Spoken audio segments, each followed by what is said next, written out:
नमस्कार दोस्तों, आजकल ऑनलाइन फ्रॉड बहुत ज़्यादा होने लगा है। हमारे व्हाट्सएप पर ऐसा लिंक आता है, कोई भी कंपनी हमारे व्हाट्सएप नंबर पे लिंक भेज देती है और हम उसे टिक कर देते हैं और ऐसे में हमारे मोबाइल फ़ोन की इन्फॉर्मेशन सारी की सारी चली जाती है दूसरे बंदे के पास। ठीक है, तो ऐसी चीज़ों से बचने के लिए हमें क्या करना है, व्हाट्सएप खोलना है। व्हाट्सएप खोलने के बाद आप ये 3 डॉट पे जाइए।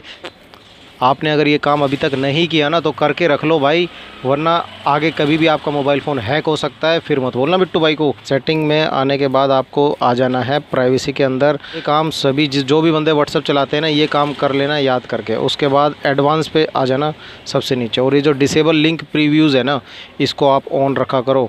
ये कस्टमर ने ऑन नहीं रख रखा था, मैंने ऑन कर दिया इसका। अब आपके पास कोई भी अनवांटेड अनऑथराइज लिंक नहीं आएगा आपके मोबाइल फ़ोन पे जिससे आपको ख़तरा हो। ठीक है, बस ये सेटिंग कर लेना। ये सेटिंग आपको हर कोई बंदा नहीं बता सकता। मैं मोबाइल रिपेयर वाला हूँ, इसीलिए आपको बता पा रहा हूँ। जानकारी अच्छी लगी तो चैनल को सब्सक्राइब कीजिएगा, लाइक शेयर ज़रूर कर देना। अपने दोस्तों के पास, अपने रिश्तेदारों के पास ये ज़रूर भेज दीजिएगा। जो सब बंदे जो भी व्हाट्सअप का यूज़ करते हैं, सब इस सेटिंग को ऑन रखें।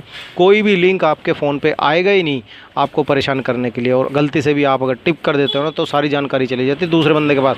वो चीज़ नहीं होगी आपके साथ। मैं मिलता हूँ आपसे अगली वीडियो में, तब तक के लिए जय हिंद, जय भारत।